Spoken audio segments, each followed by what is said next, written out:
Well, good morning, everybody, and welcome to another super exciting Exploring by the Seat of Your Pants broadcast.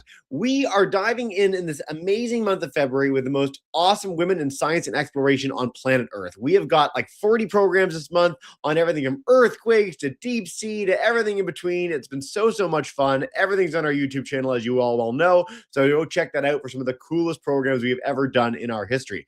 We just wrapped up like half an hour ago with Justine Hudson talking about belugas. And so we are going from Arctic whales to the exact opposite thing, which is toucans and parrots in Costa Rica at the lovely Toucan Rescue Ranch. Now, just a couple weeks ago, we were joined by Andrea at the Toucan Rescue Ranch to talk about sloths, one of our favorite creatures here on the program.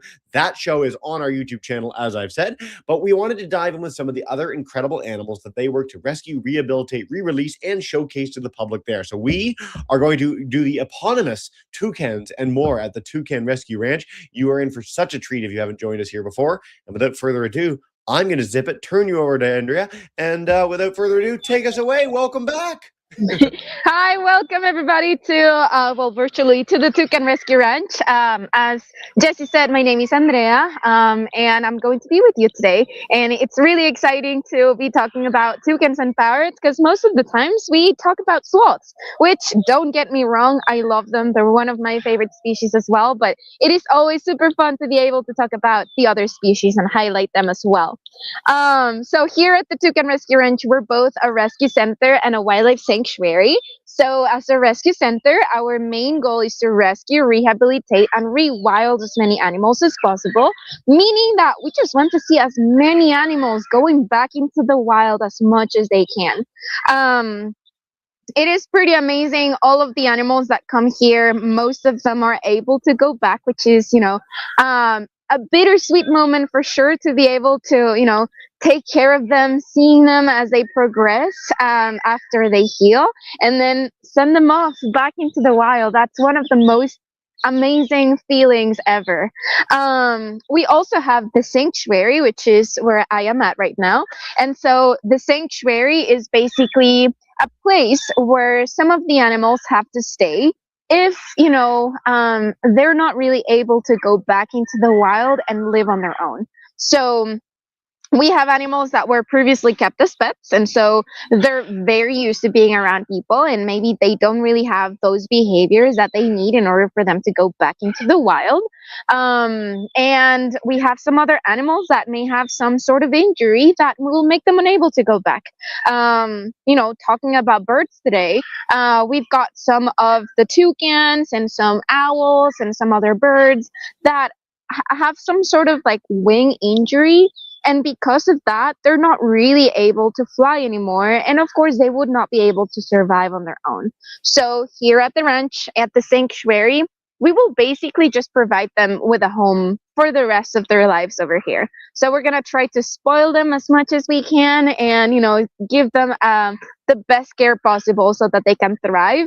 And now they have a different role, in their lives. If they were back into the wild, they would still be filling that ecosystem role. So they would be dispersing seeds, or they could be eating, another animal if it was a bird of prey, for example, and like so many other things. But since these guys have to stay in here, the ones that stay with us, the other role that they will be, helping us do is environmental education, which is something that we, thrive on here at the ranch. We specialize in environmental education, and we just like to teach as many people as possible about these animals. And, they're going to be ambassadors for their species. So here at the ranch, we got started back in 2004, rescuing toucans, which is why we're named the Toucan Rescue Ranch. So there was just one toucan, in need to be rescued, and he opened up so many opportunities for so many of the animals that we have here. So our founder, Leslie, back in 2002, 2003, she's from the States, but she was living in Costa Rica, again back in that time in 2003 when she came back after many years of not living in Costa Rica.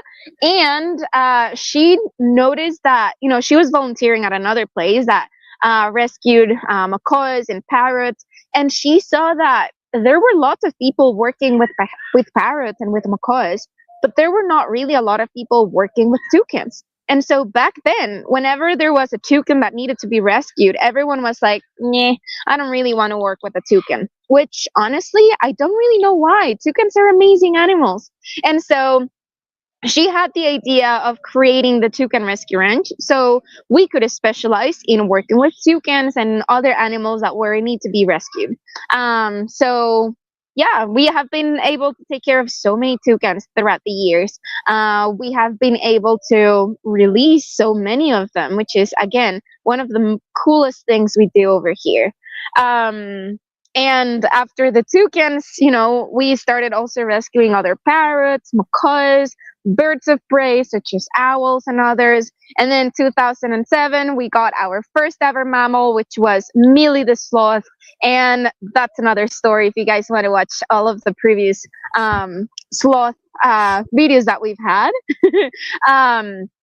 And if you want to join later on again for another sloth tour, we can talk about that story. I know that you guys want to see toucans, and so I'm gonna be coming back and forth from this station over here to the toucans, which are behind me, because I've got some very cool stuff over here that I want to show you. And so let's start walking towards the toucans, because again, I know that you guys want to see them, not really want to see me. By the way, I like our little sneak peek of the things on the table there, just for a quarter second of what we might be getting to explore later. I'm very excited. So here in Costa Rica, we have 6 different species of toucans. There are around 40 different species of toucans in the world. And by in the world, I actually just mean Central and South America, maybe all the way to Mexico, and then all the way to South America and some islands on the Caribbean. Here in Costa Rica, again, we've got 6 different species. During the tour today, we're gonna be possibly meeting 4 of those species. So let me switch my camera and introduce you guys to Kusi, who's over here, moving around. So Kusi, he's not one of the permanent residents. He lives around in the area, but he's actually a free toucan. So he just comes and goes as much as he wants. But he does have a friend over here, Amber, and he comes and feeds Amber almost every day and brings food and treats. And Amber will also share her food with Kusi, so it's really fun. So in case you see a toucan flying around outside, don't worry, no one has escaped. So we're gonna get started with the fiery-billed aracari.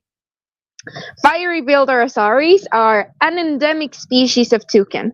So an endemic species is basically a species which their native range, their natural distribution range, is very limited. So in this case, cusingos, or the fiery-billed aracaris, they're only found on the Pacific side of Costa Rica, mostly on the southern Pacific, and a very small part of western Panama. That's it. If you compare the fiery-billed aracaris distribution range with the colored aracaris, which is a distant cousin over here, you can see that their distribution range is very, very much different. So the colored aracaris, they are located all around, all the way from northern Mexico to even South America. And they're not found on the southern Pacific. So they do not share a territory with the fiery-billed aracaris. So in this case, colored aracaris would be a native species because still it is a natural distribution range, but it is not as limited as the fiery-billed aracari that are just found in these areas. Another, easy and common example about endemic species are animals that live in islands. And so, they have a very small distribution range. They're not really able to move around. And so they can only be found in those islands. For example, the lemurs that you can find in Madagascar. Those are an endemic species to Madagascar because you're not going to find them anywhere else in the wild. So fiery-billed aracaris, like Kusi, who's moving around again over here. We have Amber, and we have a very small one. He's new over here. His name is Bo. they're pretty cool animals. Let me get closer. Here we Pretty go. sure that Amber's not gonna get closer. But maybe you can see Bo over there. Now you may notice Bo is inside another cage, like a cage inside the enclosure. So Bo is being introduced to Amber. Um, Bo is actually a juvenile. He's a baby that someone found, and they thought that they were doing good. And they found him on the ground, probably fell from his nest, and without checking if mom was around, or without checking if they could locate the nest again, this woman, she was like, "Oh, this baby needs help," and immediately brought him home. And so she has been taking care of him, or she was taking care of him for about 3 months. And as a baby, of course, he got extremely used to being around people. So all of what he wants to do is being around people. He wants people to come and bring him food. He was not really able to learn how to start looking for his food. And he will not eat on his own, which is unfortunately why he's going to have to stay. Now, what to do if you ever find a baby animal? It's just as easy as just leaving them there. If you don't see that they're injured, just leave them there. You can be behind, a couple meters behind them with your binoculars, or you can leave a camera around it, just making sure if mom is indeed coming back or not. Most of the times, moms and dads will come back. Sometimes when they are around these age, they just have to go and look for food because they're bigger. They need more food. And since they still do not know how to fly very well, they're going to leave them behind their nests or somewhere else until they can continue bringing food back to them. Then Amber, I've been talking about her, but she is very, very skittish. She is hiding all the way in the back. So I'm not sure if you guys are going to be able to see her or not. But Amber, she was not kept as a pet after she arrived. She was actually found after she had a collision with like a car, if I'm not wrong. And so she has a broken wing, and she was not really able to learn how to fly again because of that broken wing. And so sadly, she had to stay here with us. However, again, even though, since she was not kept as a pet, she's not friendly towards people. She does not want to be close to people, which is one of the best behaviors that we would like to see in a toucan that we're taking care of, or in a toucan or any other animal that we're rehabilitating. We do not want animals to be closer to people, because in the wild, we do not know what kind of person they may find. It could be, someone bad, like a poacher or an illegal hunter, or maybe it's someone good that is not going to harm them, but there's never a guarantee that they're going to find someone good. And so we just have to be super cautious. So the main reasons as to why we have to rescue toucans here at the Toucan Rescue Ranch, it could be because they were either kept as pets, like the tiny baby one, Bo, or because they had some sort of accident, like Amber. But now I'm going to introduce you to Mojito. Ooh. Oh, so cool. And Mojito right here, he is a keelbill toucan or rainbow-bill toucan. Oop, are you okay, Luke? He is still a juvenile, so he's still fairly young. You okay? He got spooked and he fell. So rainbow-bill toucans, like the one here in the picture, and also Mojito, they're found all the way from northern Mexico to also South America over here, so like Panama, and some parts of Colombia. And they're one of the easier toucans to recognize. I probably tell you guys to think of a toucan, and this is the toucan that you will think about. Right, Mojito? Are you better now? Now you may notice that Mojito looks a little bit different. He's missing some tail feathers, which he's just molting them. So he's going to grow them back. But if you pay really close attention on his wings, and actually if you paid attention when he fell down, he was not really able to fly. And that wing that you can see here that he's showing, it is fractured. So he's not able to fly. So what happened to him? We only got one version of the story, which was that he was being attacked by dogs. And yes, we do know that Mojito got attacked by some dogs because, he had puncture wounds from their teeth, and he has like a shattered wing. So unfortunately, he's not going to be able to fly anymore. But also, if you notice, he's like very, very interested in me right now. He's very interested in the camera. He's here on the front. So he started showing these behaviors when he was in the vet clinic after he arrived. And again, that is not normal wild toucan behavior. So these, kind of like led us to think that he was kept as a pet. Probably the people who had him also had those dogs. And, the dogs started attacking them. He's now attacking the phone. So if you don't see him, he's pecking the phone. What are you doing? Being silly. Are you being silly? You can also notice that these guys have blue feet, which is a characteristic for the bigger species of toucans. And so now that you can clearly see the feet over there, Jesse, I'm going to need your help if you can share your screen. Yeah, there we So are. something really cool about toucans, thank you, and also parrots and macaws have this, is that they are zygodactylous, meaning that their feet, they've got two toes that face forward and two toes that face backwards. And so those, their feet being like that, it actually helps them, in the case of toucans, to hop from one branch to another. So if you see him moving around, you'll see that he hops very well. Thank you for that demonstration. And so he has a very good grip on those branches, right? If it was with the parrots, parakeets, or macaws, as we're going to learn later, those guys will use those zygodactylous feet to be able to climb. And so it will still provide them a really good grip on the branches, but instead of hopping from one branch to another, it will be used for climbing, even climbing on the mesh, which we may see some of the toucans and parrots climbing in the mesh.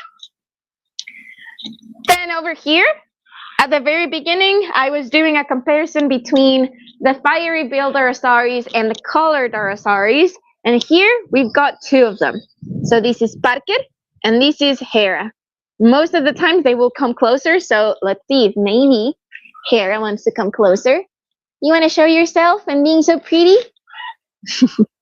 Now, both Hera and Parker were kept as pets, and so they are really used to being around people and being like very close to people as well. A characteristic that I want you guys to see is that they're not as colorful as, for example, the rainbow-billed toucan, right? They don't have as many colors, especially not on their bill. The colors that you can easily see are oranges or reds, and so this will actually give them a very good camouflage when they're out in the wild. Same with the rainbow-billed toucans. Even though they have so many colors, they can still camouflage very well. Let's see if maybe Parker wants to start showing his tongue as well, because their tongues are really, really cool. Yeah. They look kind of like a feather. Jesse, do you want to say something? No, I absolutely love how close we're getting. What an incredible bird. Look at this animal. I know. And while you can see that their bill, it's kind of like smooth, but not really that smooth. It's got some of like, it looks like a saw in the ends right there that you can see. Thank you for that demonstration, buddy. And so that will help them have a very good grip on their food as well, which right now he's eating some berries. As you can see, he swallows his food, immediately. So toucans, they don't have a lot of strength in their bills, as for example, a parrot or a macaw would have.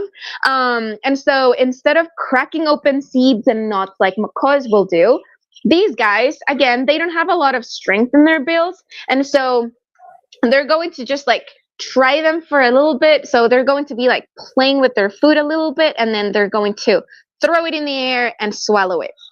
Toucans are considered omnivore species, so they can eat almost whatever they can find. A joke that I always say is that they don't eat people just because we're too big for them.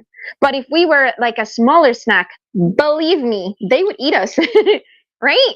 So, in the wild, their diet consists mostly of berries, other fruits, but they can also get to eat other species of animals, such as like baby birds or birds' eggs or something like that, or even like smaller mammals such as squirrels, bats. I've even seen these species, which I'm going to talk about in a second, eating baby monkeys in the wild, which is really, really crazy to think. Now, this is our last species of toucan for the day. And her name is Zuri. Zuri does not like women, so she does not really like me that much for some strange reason. She was kept as a pet as well, and we're not really sure what happened when she was kept in that house. Like, if she was being mistreated by a girl and now she is, traumatized by girls, or maybe, I have the idea that maybe she is a girl and she only likes boys. And it is crazy. She knows how to tell us apart. If I come closer to where she is, you're going to see that she's going to start pecking on me and attacking me, which is not nice. I do not want her to do that. So if you guys see me going back, it is to not reinforce that behavior. Anyway, Zuri is a chestnut mandible toucan. Chestnut mandible toucans are the largest species of toucan we have here in Costa Rica and also in Central America. The largest species would be the toco toucans, that you can find toco toucans in Brazil and like in the Amazon forest. They are pretty awesome. They're like 3 times Zuri size, which is really crazy to think. As you can see, these guys also have blue feet, and so they're somewhat related to the rainbow-billed toucans.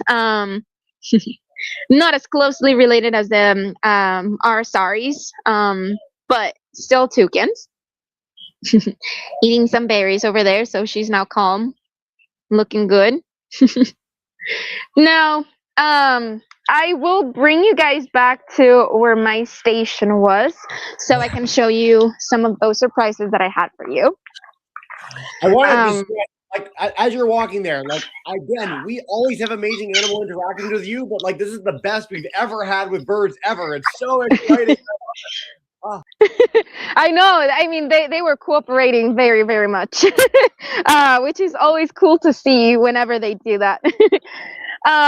Okay, so let me just settle in over here.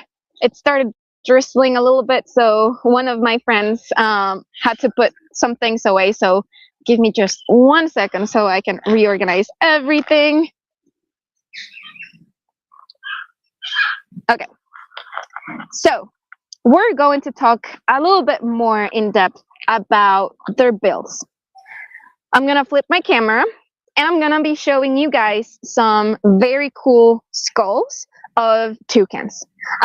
With the skulls and with the bones, it's really interesting because you get to learn all of the anatomy and everything, and like how they look like inside, without their skin and their feathers and everything. And so it's a really interesting key to be able to learn about animals. So let me flip my camera again.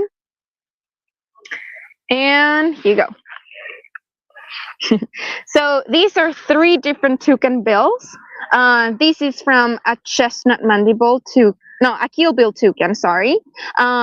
Chestnut mandible toucans, they have even like a bigger bill. You can see this one's pretty big.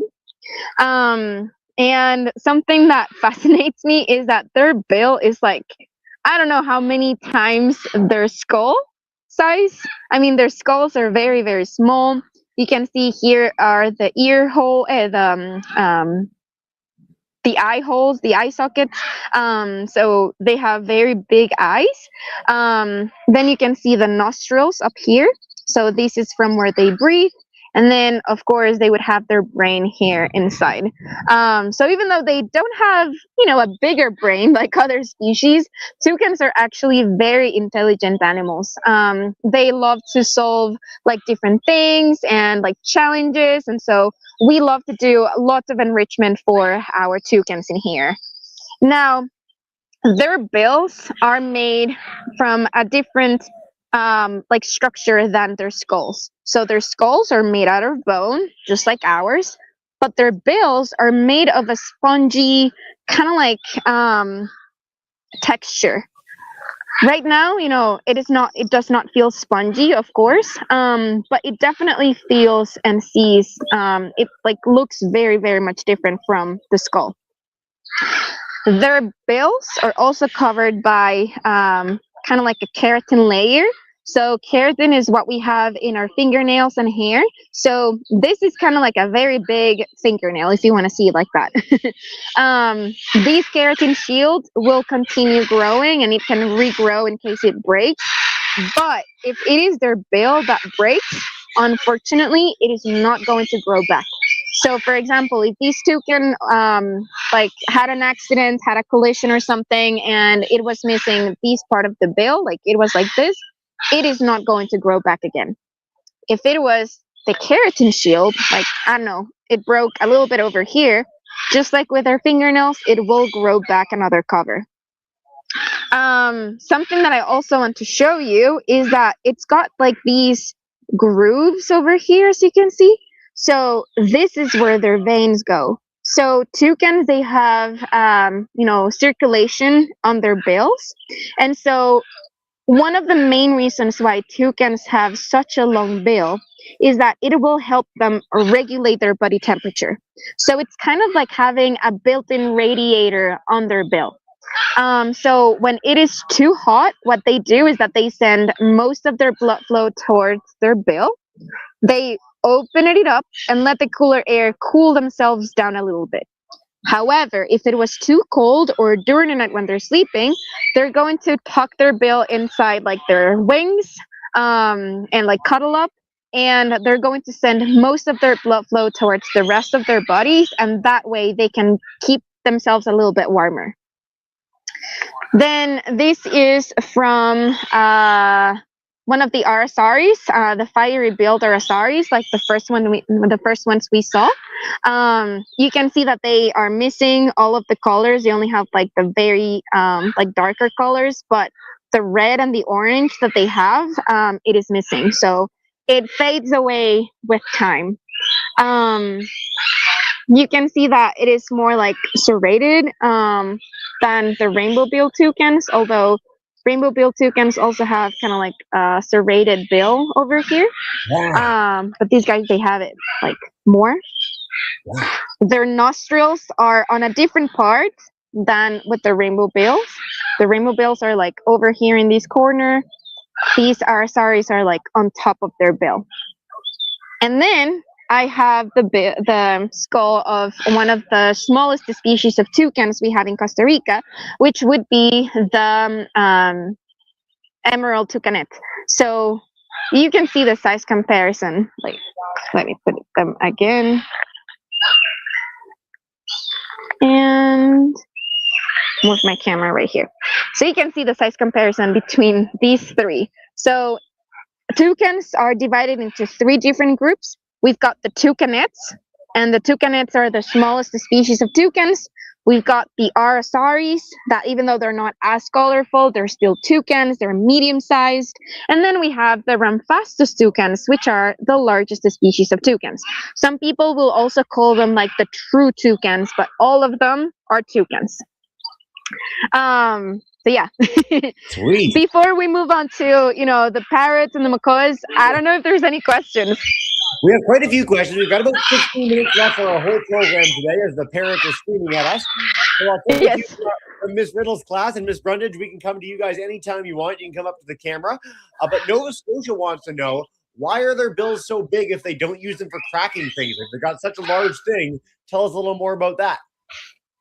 Yeah. So as I was saying, their bills are very fragile, so they're not really able to crack open nuts and seeds. Like, even if I play with this bill, I have to be very careful because it may break, and the vets will not like that.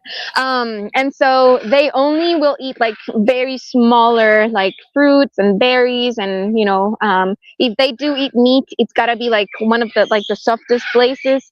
Um, Unlike the macaw beaks, I have another. This is another surprise, but later. Unlike a macaw beak, that they're like very pointy. They're very strong. They're actually made out of bone. So it is like an extension of the bone right here. They're still covered in that keratin shield. But this one is designed to be cracking seeds and nuts. This one, it's mainly for eating like softer things. And as I was saying, they will use their bills to be able to regulate that body temperature. So like having an AC device or a Whoa. radiator.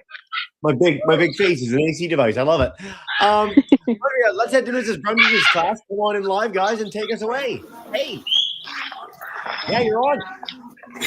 Oh, there you go. Okay, you're on, Anna. My question is,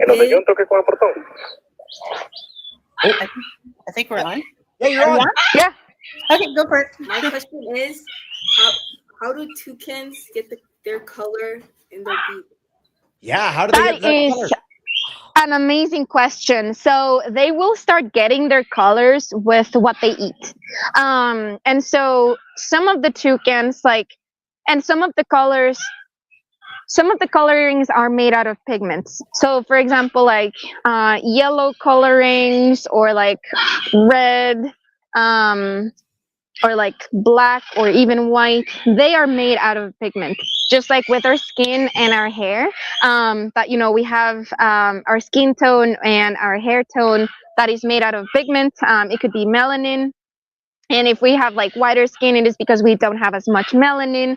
And so they may get those colorings from different pigments. But other colors, such as like blues or even like oranges, they're just like a mix of different things. So with the rainbow-billed toucans, they are actually not born with all of those colors. They're born with kind of like these colors. They're like very faded away. And so as long as they start eating, a balanced diet, for example, like fruits and meat and protein and everything, they will start getting that coloring. If they have very bright colors, that means that they're very healthy. This one, of course, has been gone for a long time. So it started like missing all of those colors. But if you remember the toucans that we saw back there, like Zuri, she's got like very bright colors on her bill. That means that she's very healthy. Sometimes if you see, especially with the rainbow-billed toucans, adults with very faded away colors, that means that they may not have the best diet, or that they may be like ill, or there's something going on with them. Yeah, fantastic. Thank you so much. We're going to take one more on their bills. Then if you want to show us something else before we go to another round of questions. Elena wanted to know, why is the bill so spongy under the keratin cover? That is just how it is made. So first of all, we got to remember that birds fly because they're very light. So they don't have a lot of like density in their bones. Their bones are actually hollow. And so having a big bill is going to give you like extra weight. Toucans are actually not the best ones at flying, because they have, even though this does not feel at all, like I can feel more the skull than the bill. If I'm just holding this, I can barely feel it in my hand. But the skull over here, since it's made out of bone, it's going to give it a little bit more weight. But anyways, their bills have to be spongy and like very light, otherwise toucans will not be able to fly at all. And so it's just like providing them with that. Unlike, again, macaws, that they have like a smaller beak, they have like stronger muscles to fly. They can fly a little bit more and like longer distances. And so their beaks are still hollow. They're just made out of bone, so they're stronger. When I was a little baby, my head was so big that I could never crawl. I sat and I walked. right over. That's a real thing, I promise. So same with the birds. You've got to be evenly balanced in a way that you can fly when you're going. So that's a great question, guys. Ona, do you want to show us anything else, and then we'll take another round of questions in a few minutes? Cool. Of course. Yeah. So before I move on to the actual animals, now that I'm here, I'm going to take advantage and I'm going to talk about macaws and parrots, like beaks. So we were already covering that, their beaks are made out of bone. You can see where their nostrils are. It's actually easier to see their live parrot or macaw. Their eye sockets are also smaller than the toucans. And something really cool. Let's try an experiment right here. Try to move your upper jaw. Like whenever you yawn or whenever you talk, you may notice that you can only move your lower jaw. Like you can only do this. But this side of, like this part of your head will not move. This part of your mouth will not move. It's just this. And you can feel it in your jaw bones right here. Not toucans. Parrots, parakeets, and macaws, they have the ability of moving their upper and their lower beak in an independent way. With the skulls, I'm not going to be able to show it because they're glued together. But with the parrots that we're going to see later, you're going to notice that they can move. They can do this movement. We can only do this movement with our jaw, which is really, really cool. So they've got that, advantage so that they can break things a little bit easier, and they can manipulate their food a little bit easier as well with their beaks. Their tongues are kind of like fleshy, and so their tongues can help them, they're going to be able to they look kind of like this actually. So they're going to be using their tongues to be able to move fruits and everything around. And so yeah, pretty cool. Now this is a great green macaw. Great green macaws are the largest species. Sorry, Jesse. Great green macaws are the largest species of macaw we have here in Costa Rica, and one of the largest species of macaws compared to one of the smallest species of parakeets we have here in the country. So you can see this one is very, very small. It's not even the size of this one's beak. Maybe about the size of the eye socket, which is, again, really, really crazy to think.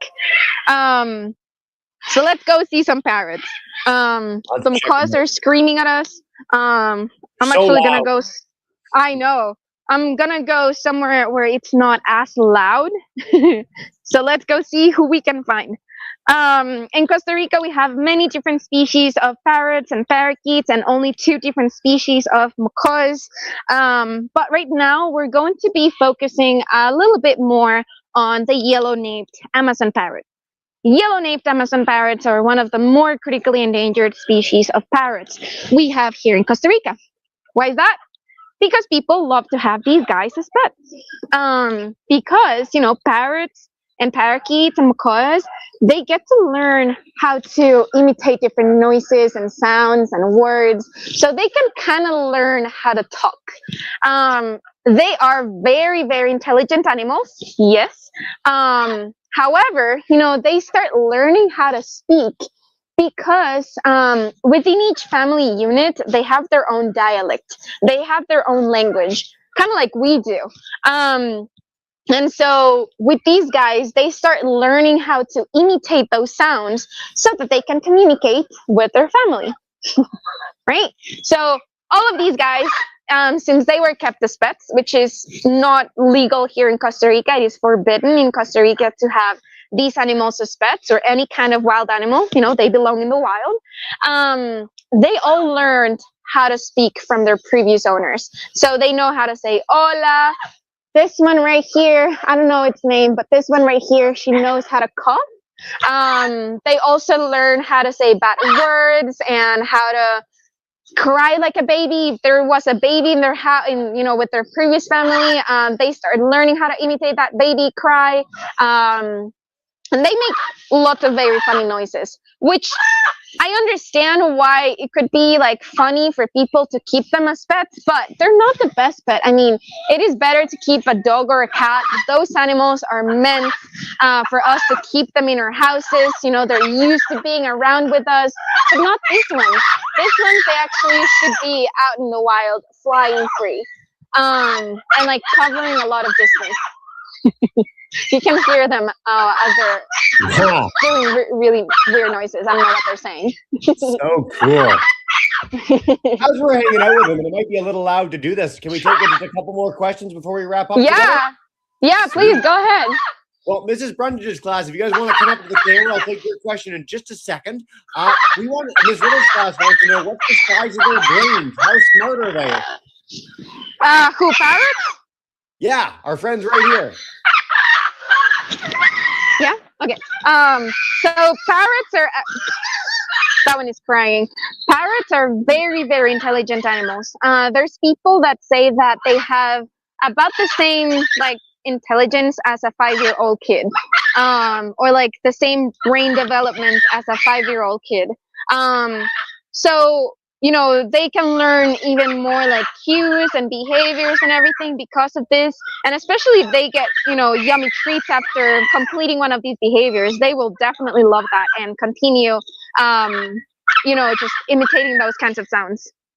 Fantastic. Thanks for the question, guys. We're going to head back to Ms. Brundage's class. Come on in and take us away. We're gonna Hey, guys. Okay. Yep, you're good to go. What happens when their beaks break? When their beaks break, unfortunately, they will not grow back anymore. So, you know, even though parrots, parakeets, and macaws, their beaks are designed to be able to like crack open very hard seeds, and like these guys love to wear down branches, so they love to start biting on the branches. They still gotta be careful, and there are very mean people that will start like throwing stones or like stuff at them, and their beaks may break, and again, they will not grow back. So we should not do that, of course. We should not do that. Andrea, I know time flies and you're having fun. We are nearing the end of the broadcast. Yes. Joining us today in Canada, the U.S., all over the place. Is there a main takeaway on how they can help protect birds like you have at the Toucan Rescue Ranch? Yeah, I mean, well, one of the main things that we always say here at the Toucan Rescue Ranch is please do not have wild animals as pets. I know that they are cute and I know that they may seem adorable, but they are not meant to be kept in someone's house. They should be flying free. Also, fulfilling their role in the environment, you know, in the ecosystem, whether it is dispersing seeds or just like eating fruits or whatever that is that they need to do. I know that in the States there's not, or in Canada, there's not a lot of species of parakeets and parrots. And if there are, it's because people did not want to have them anymore and they started releasing them like crazy all over the place. And that causes a big issue. That's like another topic. But yeah, I mean, even though you guys don't have these guys back at home, you can just be like a parrot friend or a toucan friend by not following people on social media if you have access to social media that have these kinds of animals as pets, because you're just encouraging these things to keep on happening. Whether it is a parrot, a toucan, a sloth, a lion, a tiger, whichever wild animal. No wild animal should be kept in houses. They should be out in the wild. Such an easy thing that our classes can do. You mentioned it in every broadcast you do, so I really, really appreciate that. Before we wrap up, I'm respectful to this when this happens. So Mrs. Brundage's class, we're going to come back to you for one final question with our screaming parents before we go. Hey, guys, welcome in. How long does it take for a parrot to learn like a certain sound or word? Ooh, great question. Never had that one before. No, so it would actually depend on the individual. If, you know, they are very engaging, if they're very food motivated, they may learn very, very quickly, like new words and behaviors. This one's like, we do not teach them how to say anything or how to do anything. And so they just basically learn it along the way. Sometimes, like whenever we have a tour like today, we will start asking them to say hola. And if they want to say hola, great. If they don't want to say hola, then too bad. But it can take them from days to even weeks or even months. Yeah, we have never had that question in our history, so thank you so much for that. Andrea, it's so much fun to see you every time. I'm going to highlight our classes, toucanrescueranch.org. There's so much to explore there. They do the best outreach for animals I've ever seen in the world. You can donate if you're so inclined. Like, there's so much they've got on the go. We will certainly be seeing you again soon, and I just want to say a big thank you for joining us today. It's really fantastic. Yes, thank you guys, everybody, for just joining. It's been amazing. I know it was mostly toucans, but it was really, really cool. I hope you learned a lot and that you enjoyed. We're a big fan of the toucans. Anytime we want to hang out with them, we are all in. I'm going to bring in our class to say a big thank you and farewell. If you're on YouTube, you can scream and yell as well. But Miss Brundage's class, thank you so much, guys.